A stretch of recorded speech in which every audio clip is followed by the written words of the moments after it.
Good evening and thank you for keeping it TV 47. You are just in time for Body Garage with I, Sheila Chelangat. Now this March, the world would be marking the World Kidney Day, a day that is set aside to raise awareness on the importance of the kidney as well as some of the kidney diseases that are present. With me is Dr Hussein Bagha from the MP Shah Hospital. Habari sana daktari. Nzuri, thank you very much for having me. Yes, could you first introduce yourself to my viewer? Okay, so as you mentioned my name, Dr Hussein Bagha. I'm a consultant physician and a nephrologist, which means a kidney specialist, working at the MP Shah Hospital here in Nairobi, Kenya. I head the kidney or the renal unit as well as the kidney transplant unit here at the MP Shah Hospital. Now this day that is set aside for World Kidney Day is to raise awareness on the importance of the kidney. How important is it in our bodies, and first, where is it even located? So the kidney is basically, every normal person is born with two kidneys, and they're normally located in the back, which is here. Not here as everybody assumes, they're not in the front. They're normally located in the back. They're very, very important organs in the body because they help to regulate your water balance in the body. They remove the excess water and they conserve water when there is lack of water in the body. They help to control your blood pressure as well. They help to remove excess waste from the body, the toxins that build up in the body. They are very important in terms of regulating your electrolytes like your potassium, your calcium, your sodium, magnesium. They're also very important in producing hormones like vitamin D, which is very important in the body, and also another hormone called erythropoietin, which helps to regulate your blood levels. Okay, if you could go further, Daktari, on the components of the kidney, because most of us know it's just bean-shaped. What are some of the components of the kidney and their importance? Okay, so when you look at the kidney basically has got a blood supply, which basically brings the blood into the kidney, and then there's another blood vessel called the renal vein, which removes the blood from the kidney. Then we have a component, a pipe which is attached to the kidney, which is called the ureter, which now passes the urine which is made in the kidney to the bladder. So within the kidney itself, we have three components. One is called the glomerulus. So just to start off, within the kidney itself, we have the units of the kidney we call the nephrons, and every kidney has millions of nephrons. And these are all synthesized at birth. And each nephron is composed of a glomerulus, and then we have the tubules, and then we have the collecting ducts where the urine accumulates. Within all of that, we also have, of course, our blood vessels and the connective tissue disease we call the interstitium, which basically holds everything together. So that's in a nutshell the kidney. All right, Daktari. And how different is the kidney system from the urinary tract system? So the kidneys are part of the urinary tract. So the kidneys are integral in forming urine, and then the urine then flows through the ureters, and it is stored in the bladder until the bladder gets full, and then you void it via the urethra. So the kidneys, ureters, bladder, and the urethra form the urinary tract system. So the kidneys are part of the urinary tract system. Yeah. Today, Daktari, we are focusing on kidney infections. What is a kidney infection, and how does it come about? What causes it? So a kidney infection means that you get an infection in the kidney itself. It is quite a serious complication, and normally more than 90% of the time the infection basically comes from the urine. So if you get a urinary tract infection, like let's say in the bladder, and it is not treated well, then the infection can ascend upwards into the kidney.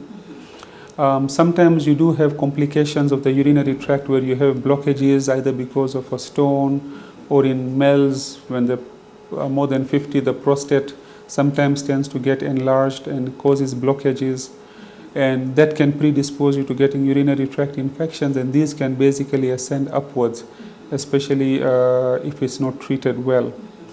Another cause of kidney infections is, source of kidney infections is basically if you get an infection in the blood. Remember I told you that there is a blood vessel called the renal artery that supplies blood to the kidney. So you can get these infections coming from the bloodstream as well. So those two are the most common sources of infections. Sometimes you do procedures on the kidney, like a kidney biopsy, and you can introduce the infection directly into the kidney, but those are a bit rare. Yeah. Okay, you're saying that sometimes it's from a urinary tract infection. Is it that now it causes the kidney infection because the UTI was not treated? Yes. So if it's not treated well, and if there is an obstruction, like I mentioned, then it will be difficult for the infection to be eradicated completely. So then what happens is the infection will then spread upwards. It is called, it will ascend to the kidneys and subsequently cause an infection within the kidneys. And how common are these kidney infections, especially here in Kenya, Doctor? So we tend to see quite a bit of infections in the kidney. We call them pyelonephritis. That is a medical terminology that we tend to use. It is more common in somebody who gets recurrent urinary tract infections, which are not treated well. It's also common in patients who have got abnormalities of the urinary tract. As I mentioned, sometimes you can get blockages within the urinary tract, either because of a stone or a stricture, which is narrowing of the ureters or the urethra, or if your prostate is enlarged. So all of those will basically make it difficult to eradicate the infection. And unless if you are cognizant of that and you look for those defects, then it will be difficult to completely treat the urinary tract infection or the urine infection, and that can now subsequently ascend upwards and cause a kidney infection. What are some of the symptoms that someone would present if they do have a kidney infection? So most commonly, they would get pain on the flanks. Remember I said that the kidneys are on the at the back. So you'd get pain on that side, you'd get fevers, you get a lot of nausea and vomiting as well. And as I said, that if it's an ascending urinary tract infection, then you'd also get symptoms of having pain on passing urine and passing urine more frequently, and sometimes you may also see blood in the urine. But most commonly, specific to the kidney itself, you will get flank pains, you get nausea, vomiting, and very high fevers as well. And very high fevers. And who is more at risk to getting these infections? So as I said, anybody who has got any abnormality of the urinary tract, they're at a higher risk of getting kidney infections. Patients who get urine infections or urinary tract infections which are not treated adequately, elderly males who have got prostate problems and they're not picked up as well on time, and they get recurrent infections. So they're all at a high risk of getting these kind of infections, kidney infections. Patients whose immunities are not good, like their immunity is suppressed, like patients who are on medications which suppress the immunity, like cancer patients who are on chemotherapy, patients who are living with HIV/AIDS, patients who have autoimmune diseases and are on medications that suppress the immunity, they're all at risk of getting this kind of infections. Yeah. And are these infections somewhat hereditary? No, as I said, unless if you have any congenital abnormality of the kidney. Congenital means, like for example, if you are born with something abnormal and it runs in the family, like cysts in the kidney, normally it is not hereditary. Yeah. I was reading Daktari, and it seemed like women are more at risk than men. Why is that? So women are at more risk of getting cystitis, which is infection of the urine within the bladder itself. Now, if you look at the anatomy of the urinary tract of a female, is very different from that of a male. So for the female, the urethra is extremely short. And remember that around the exit of the urethra, where the urine comes out from, we call it the perineum, there's a lot of bacteria there. So it becomes very easy for the bacteria to reach the bladder because the urethra is very short. Unlike for males who have got a longer urethra, so it takes much longer. So because it's short, the time frame it takes for the bacteria to reach into the bladder before the female voids or passes urine, it will take a shorter period of time. So the bacteria get into the bladder, they colonize the bladder and cause an infection. So unless if a female, and one of the ways in which we try to mitigate this problem for females who get recurrent cystitis is to tell them to take a lot of water and not to hold urine for long periods of time. So every time you are peeing, you're actually flushing out the bacteria. Yeah. So I know that sometimes when you are busy in your work schedules and you're in a workplace or other places, especially if you're working in the field, you don't get access to the bathrooms as well. So then that causes a lot of problems. And some people are also shy to use public bathrooms for obvious reasons, and that can lead to recurrent infections. Yeah. So it's important to note that it's not good to hold in your pee when you feel like peeing. Yes, because you see, every time you are peeing, you're actually flushing out the bacteria. Yeah. All right, Dr. Hari. And now let's get to the diagnosis bit of it. How do you doctors diagnose kidney infections? What are some of the tests that you take?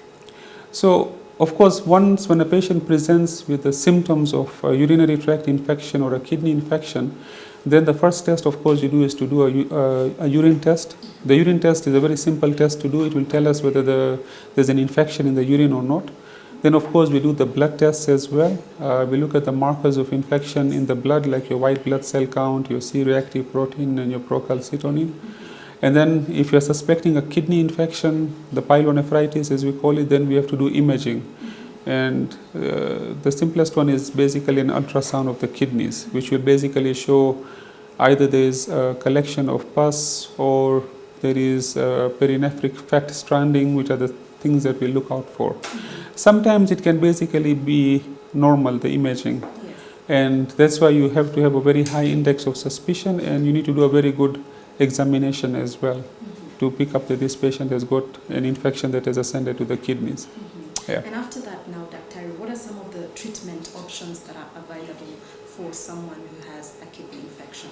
So of course you have to start them on an antibiotic.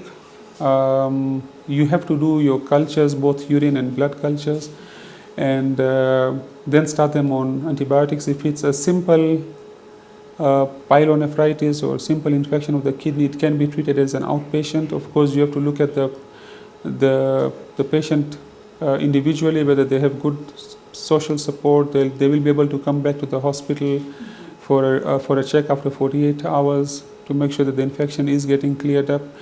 However, if it's not a simple pyelonephritis and if it's more complicated, like the patient is vomiting, is not able to tolerate oral antibiotics, or if the patient is going into sepsis and septic shock, then you have to admit the patient and give them intravenous antibiotics and then monitor them while they're inpatient.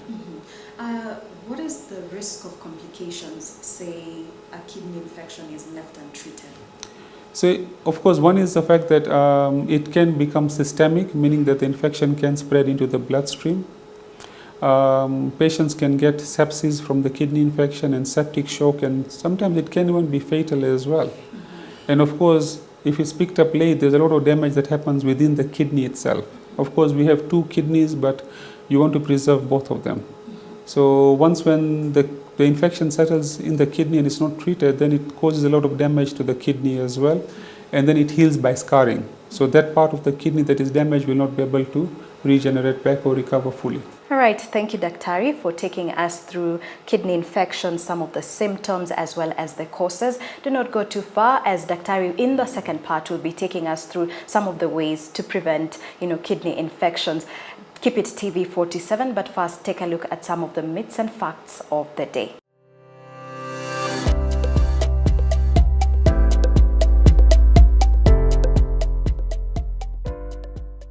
Kidney disease is caused by drinking alcohol. While excessive alcohol consumption can negatively impact kidney health, kidney disease is caused by factors like diabetes, high blood pressure, and genetic predisposition.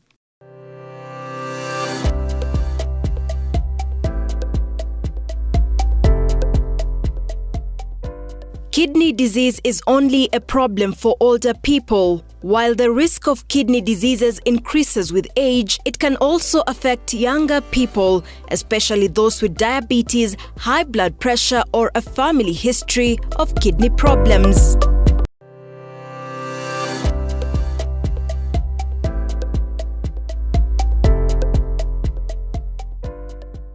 diseases are incurable. Some kidney diseases can be cured with early diagnosis and treatment.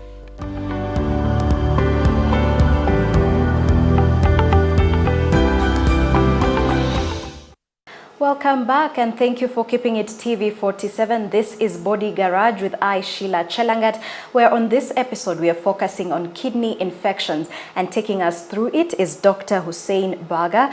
Thank you, Daktari, for keeping it TV 47 and being with us on this particular episode as well. Before the break, we did touch on, some of the complications if kidney infections are left untreated, and you mentioned kidney cysts. No, so as I mentioned, that kidney cysts can predispose you to getting kidney infections, because cysts are just like balloon-shaped structures that develop within the kidneys. And sometimes if they're communicating with the urinary system, then they can cause problems. The cysts themselves can get infected as well, because they don't have a good blood supply, so it becomes very difficult to treat those cysts that are infected, and sometimes they actually have to surgically remove them as well.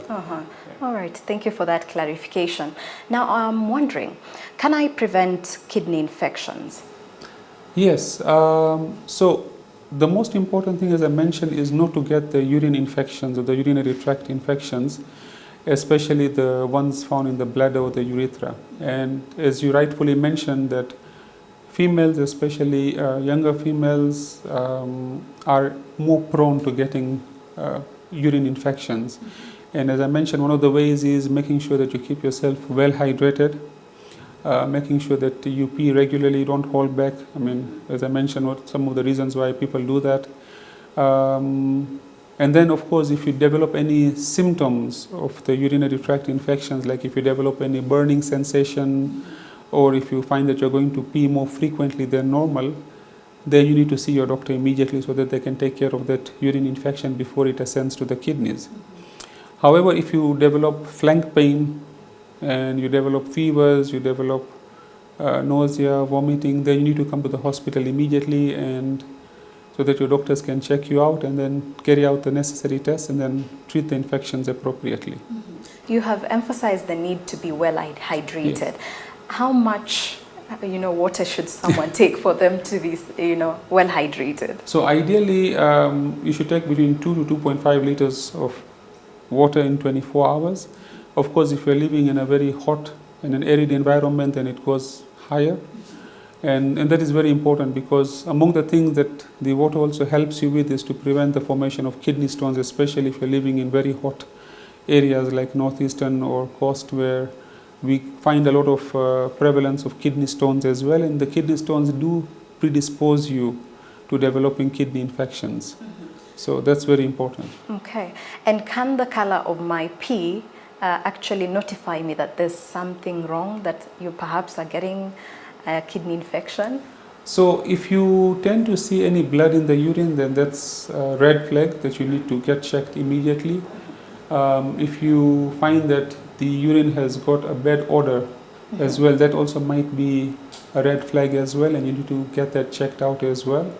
If you find that your pee is getting very yellow, it's most likely because you're getting dehydrated. So you realize that as you take a lot more water, the pee becomes more clear. All right, thank you for that, Doctor. I'm sure most people sometimes think that pee should be yellow in color. Yeah, ideally it should be very light yellow to clear, not dark yellow, because that would suggest that either it's getting concentrated, or sometimes it could suggest liver problems, but that's a bit rare. Yeah. And after treatment from the kidney infections, is there a possibility of it recurring, and what causes the kidney infections to recur? So if it's treated appropriately with the right antibiotic for the right duration of time, then it shouldn't recur.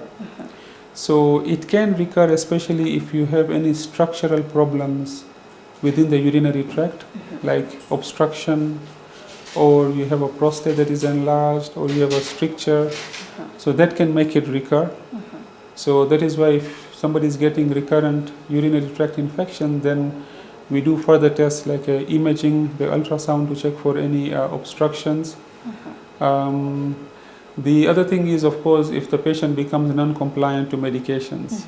and if they don't complete the course of the antibiotics, then it can predispose you to getting a recurrent infection, because that will not be totally cleared out.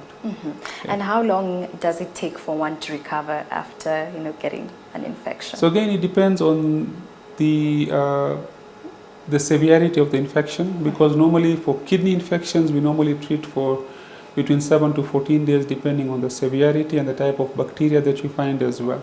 Yeah. All right, let's get to kidney care, Daktari. Are there foods that are good for my kidneys? So what you need to understand is there's no one particular food that is good for the kidney. What you need to do is to eat a balanced diet. So there are these 8 golden rules that we have come up with, that the World Kidney Day in collaboration with the ISN has come up with to keep your kidneys healthy. And among the 8 golden rules, one of them is a healthy diet. Yes. A well-balanced diet. So everything in moderation. Of course, you have your half of your plate is with vegetables, and the other half you divide it into 2 into proteins and carbs, and everything is in moderation. Of course, you try to avoid the red meat, you try to avoid too much of fatty foods, you try to avoid the fried foods. So eat more of white meat like chicken and fish. So those are the things that we normally tend to talk about when it comes to a balanced and a healthy diet. Yes. Yeah. And how long would you recommend for a person to go for checks? Are they necessary in the first place? So without checking, you can never know if your kidneys are okay or not. So unfortunately for kidney disease, the symptoms and the signs come in much late. Yes.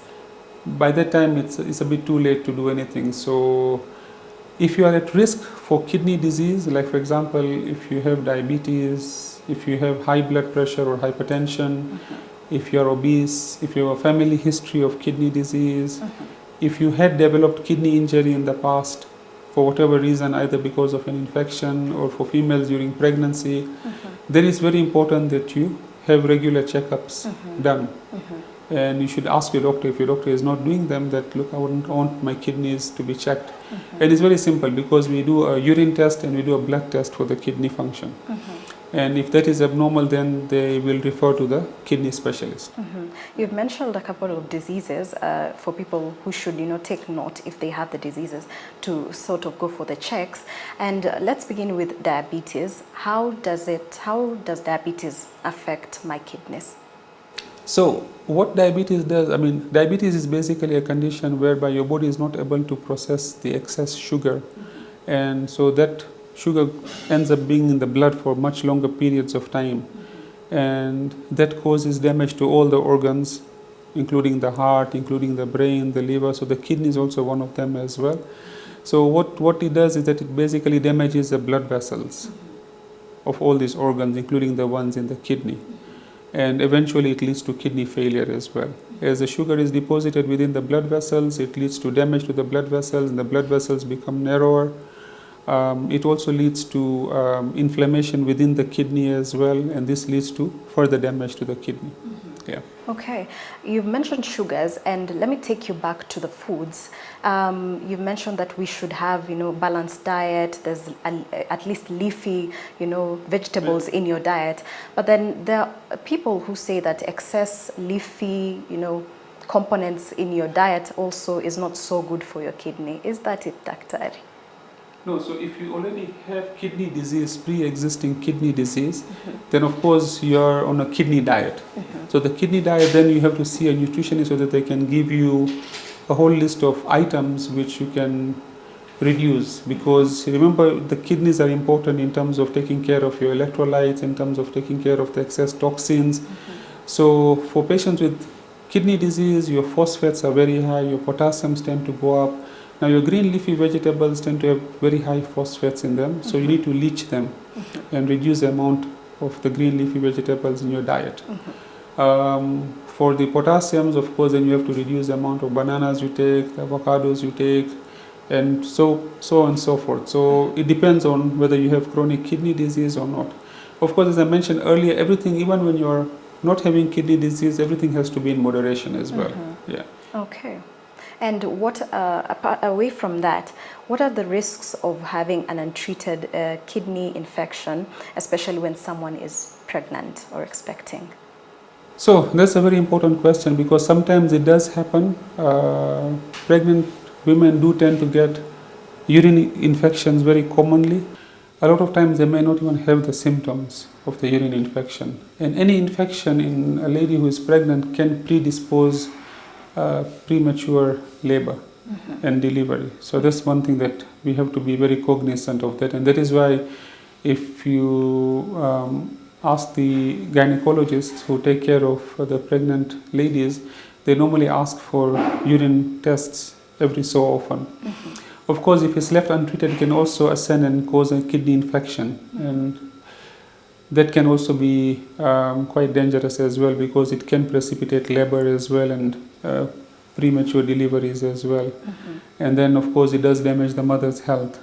So that has to be taken care of immediately. When a lady gets any kidney infection, then we have to treat it immediately without delay. But can it also affect the baby's health? So, of course, any infection in the mother can lead to effects on the baby as well. So, not directly, but what happens is when the mother gets sick, then she's not able to eat, she's vomiting, she gets dehydrated, it can precipitate labor as well. So, all of these do have negative effects on the baby. And oftentimes when one gets an infection, the first thing they would do is get, over-the-counter drugs and self-medicate. What is the impact of, self-medication to the kidneys? So one is that I would request all the viewers never to do that. What happens is you don't know whether it's a true infection or not. So if you just get antibiotics over the counter, one is that you don't know whether it is appropriate antibiotic. If you do have an infection, you might develop resistance to the antibiotics, especially if you're not taking the right antibiotic, the right dose for the right duration. It can make the infection worse as well, especially if you are not treating it adequately. Sometimes some of these medications can cause kidney damage as well. So you have to be aware about that fact. And it's important to get checked by qualified doctors so that they can treat it appropriately. If need be, we do the cultures and then subsequently give you the appropriate antibiotics. Could you touch on, the sepsis bit? How does, these infections cause sort of this blood poisoning? So if you have an infection in any organ and if it's not treated, then the infection spreads, and all organs are basically being supplied by blood vessels.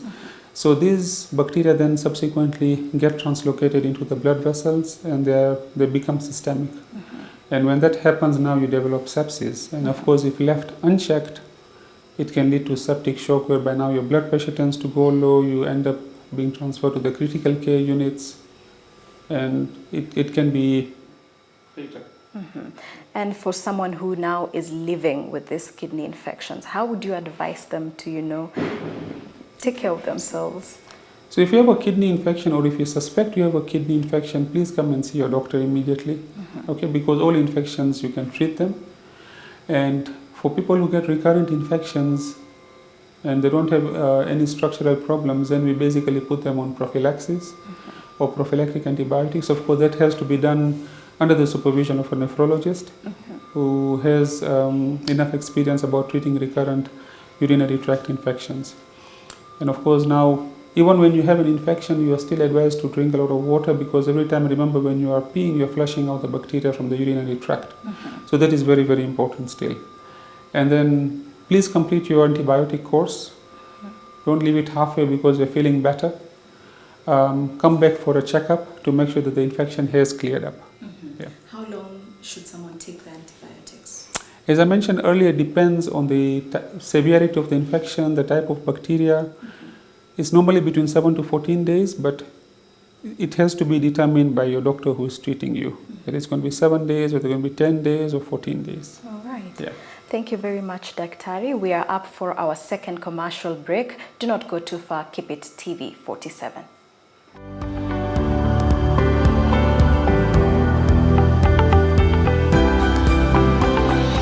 All right, welcome back. This is Body Garage on TV 47, and on this episode we are focusing all matters kidney. And as you know, just in March, Dr. we would be celebrating the World Kidney Day. How important is this day, and why is it observed annually? So the World Kidney Day basically is an event that is observed on every second Thursday of March annually. And it is been designed to create awareness about kidney health. And so this year again is going to be on the 13th of March, which is on a Thursday. And the theme for this year's World Kidney Day is, are your kidneys okay? Early detection to protect your kidneys. That's the theme of the World Kidney Day. And why this theme? So, as we mentioned earlier, sometimes it is difficult for people to know that they have kidney disease until it's too late, because the symptoms that people with kidney disease present with when it is early are very vague. So people just generally are tired. Sometimes they are not. They get fatigued very easily, and those are among the early signs. And of course, in this day and age where everybody is hustling, working 24/7, you'll be like, yeah, it's because I work too hard. Nobody takes it seriously. And by the time that you're getting now the symptoms of, the actual symptoms of kidney disease, whereby your legs are getting swollen, your urine output has reduced, you're vomiting, you're having itchiness all over the body, which are among some of the signs, it's a bit late. By the time a lot of damage has been done to the kidneys. So that is why we ask the question, are your kidneys okay? Yes. And how do you know if they're okay? By doing tests. And the simple tests are basically a urine test and a blood test. So of course we are not saying that everybody should get a blood test and a urine test. If it's ideal and if you can do it, then please do it. But there are people who are at risk of getting kidney disease. And these are the people who need to be more watchful and get this test done regularly. As we mentioned, diabetes, hypertension. Now, if you look at diabetes and hypertension, those two are the most common causes of kidney disease worldwide, including in sub-Saharan Africa and in Kenya as well. So if you look at all of our dialysis units, majority of our patients in our dialysis units have diabetes and high blood pressure. So if you have those, then you are at a very high risk and you have to go for regular kidney checks. How would you rate the awareness levels, especially here in Kenya, and what are some of the activities that are done to ensure that there's awareness even to the grassroots levels? So this is why the World Kidney Day is celebrated, and it is encouraged that every country is supposed to celebrate the World Kidney Day. So here in Kenya, unfortunately, the awareness of kidney disease is not so good. And this is where we do require the help of the media to make sure that the message reaches the grassroots levels. Yes. Okay. We have an umbrella body called the Kenya Renal Association. So what we do is that the Kenya Renal Association then organizes the activities for Kenya. So all the counties are actually participating. I'm the Secretary General of the Kenya Renal Association. And although the World Kidney Day is celebrated on one day, but we do try to have the whole week activities to create awareness about about our kidneys. So even here at the MP Shah Hospital, what we are going to do is that we'll be doing free screening every day from 10th to the 14th, which is Monday to Friday, at the MP Shah Hospital, whereby we'll be having talks, we'll be checking your blood pressures for free, your blood sugars, and your body mass index as well to assess for your weight. And of course, those people who are identified to have any issues, then they basically refer to the nephrologist. The Kenya Renal Association will be holding the celebrations this year at the Kenyatta National Hospital, where again free screening will be taking place. There will be talks given by professionals. There will be skits, and we are hoping to also involve the Ministry of Health, so that with the help of the Ministry of Health, we can pass on the message to the public about screening for kidney disease and getting your kidneys checked. Could you touch a bit on the statistics, how they look like in terms of, those affected by kidney infections, kidney diseases here in the country? So if you start worldwide, almost 850 million people have chronic kidney disease. So if you look in Kenya, we have a prevalence of 10% of our population having chronic kidney disease. If you take a population of 51 million, 5.1 million have chronic kidney disease, out of which almost 500,000 require some form of treatment. And almost 20 to 30,000, of course, that is much less because we don't have the actual figures. We're actually in the process of collecting that data, require dialysis, which is a form of therapy for patients with end-stage kidney disease. Now, if you look at the number of patients who are on dialysis, we have currently around 7,500 to 8,000 patients on dialysis. Of course, it is still not yet reached even half of those patients who do require the dialysis. This day is all about, raising awareness. And how would you, tell my viewer the importance of accessing timely testing for kidney diseases? So if we do catch kidney disease at an earlier stage, there is a high probability of us being able to reverse the kidney disease. Of course, if it is at a later stage, then it is still important for it to be diagnosed so that we can reduce the progression of that kidney disease to end-stage kidney disease, whereby now the patient has to be put on either dialysis or has to be transplanted. So that is very important. And for the past 3-4 years, we do have newer drugs in the market which are actually helping to slow down the progression of chronic kidney disease to end-stage kidney disease. So there is hope. But the most important thing is identifying that you have kidney disease. That's a first step. Yeah. Okay. And would you say that some of this awareness, activities that have been conducted have actually led to, low death rates, especially in connection with kidney diseases? Now, unfortunately, the World Kidney Day is celebrated once a year. Yes. So that is also a major problem that we have. As I mentioned, that we as healthcare professionals, as hospitals, as healthcare providers, we need to partner with the media, because the media is a very powerful tool, and this needs to be done on a regular basis. So you need to have a series of programs for kidney disease, not just one-off.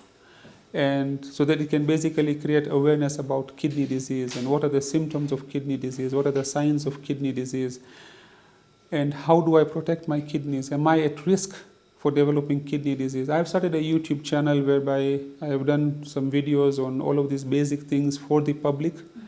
And it's for free for everybody to access and to share with everybody as well. Because I feel that it's very important that everybody should have that knowledge, that to know that, I need to check my kidneys. I need to know what the symptoms of kidney disease are. Am I at risk of developing kidney disease? What do I do if I have kidney disease? Yes. And what have been the outcomes of previous, celebrations since it's celebrated annually? Say, for instance, last year, in accordance with its theme, are there some outcomes that you see, we can celebrate some major milestones? So it's difficult to assess and see, because what happens is people just come once and then they disappear, because a lot of people on that particular day gather at the main hospital, which is our Kenyatta National Hospital, and then after that there's no follow-up done, which is why even this year what we've decided to do at the MP Shah Hospital is that we'll also be conducting our own screening as well, and then we'll be taking down the patient's contacts and then following up the patients to make sure that at least if there's anything abnormal that we do pick up, the patients are then followed up.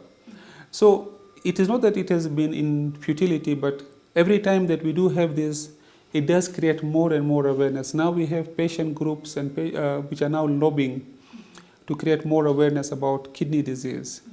So there has definitely been an impact. And I'm proud to say that in Kenya, I think we are among the nations in Africa that take kidney disease very seriously. We have a very robust association called the Kenya Renal Association. There's a Nephrology Nursing Association as well, which now it's the nurses who are also who are part of it and take charge and also create awareness, and they do free medical camps as well, at least once or twice a year in collaboration with the Kenya Renal Association. Here at the MP Shah Hospital, we have formed support groups for our patients as well, and there are also other support groups that are being formed. So yes, it is working, although it's a slow progress, but we are getting somewhere. I'd love for us to begin the awareness right now, Dr. What are some of the earliest symptoms that someone should feel like or see to tells them that they're actually getting a kidney disease? So if you notice that your legs are getting swollen, that's among the earliest signs. If you notice that your pee has changed color and has become very dark or black, or there's blood in the urine, or the urine output has reduced, those are the signs that now you need to be a bit worried. When my urine output has reduced, it's a sign for worry. It's a cause for worry. It's a cause of worry. So if you've been, let's say, going to the bathroom 3 or 4 times in a day, and suddenly you start going once, and of course it's not that you stop taking water or you're in a very hot environment and it's persistent. And then you need to ask yourself, okay, so what's happening? Let me get it checked out. Okay. Of course, if you are at risk and if you have the risk factors like what we talked about, the diabetes, the high blood pressure, if you're very obese, or if you have a family history of kidney disease, or if you have had kidney injury before and even if it recovered, then you need to be on the watch out. For anything small, you need to come to the hospital and have it checked out. Of course, patients with diabetes and high blood pressure need regular checks, at least annually, if your kidney functions have been normal. Every 3 to 6 months, if there's existing kidney disease already. Like if you already have been diagnosed to have kidney disease, then every 3 to 6 months, depending on the stage of your kidney disease, you need to have frequent checks. And I'm curious, you've mentioned that if someone has a kidney injury, how does that come about?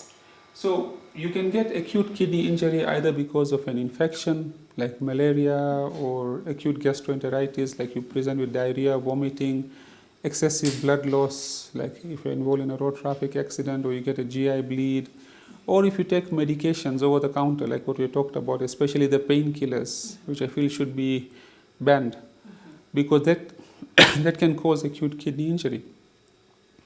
A lot of times it does recover, but once when you have had acute kidney injury, your chances of developing another episode of acute kidney injury or progressing to chronic kidney disease is much higher than somebody who has not had acute kidney injury. Okay. What are your pro tips to our viewer on how to keep the kidneys healthy and free from disease? So again, the 8 golden rules apply. You have to eat healthy, what you talked about, the balanced diet. Exercise is extremely important. Okay, very, very important. Avoid over-the-counter medications. Hydrate yourself well. Very important. Okay, and make sure that your blood sugar is being treated well. Make sure that your blood pressures are being treated well. Okay, come for regular checkups. If you've been told that your kidneys have a problem, please come for regular checkups. Okay, yeah. And you mentioned exercising, and I'm wondering in my head, how does exercising and the kidneys go hand in hand? So when you exercise, you are basically increasing your blood circulation. So blood circulation to the kidneys improves, to the heart improves, your blood pressure improves, your blood sugar improves. And remember that those are the ones that most commonly cause kidney disease. The other thing is, of course, when you're exercising, you're also losing weight as well. So you have to lose weight. So exercise is part of the weight loss. And as we wind up, Dr. on this World Kidney Day, perhaps a last message to my viewer? So always ask yourself, are your kidneys okay? And if you feel that they're not for whatever reason, please see your doctor. Thank you. Thank you very much, Dr. It has been a pleasure having you here on Body Garage. And thank you for you back at home for watching. Keep it TV 47 always. And of course, Body Garage. I have been your host, Sheila Chelangat. Until next time, it's goodbye and good night.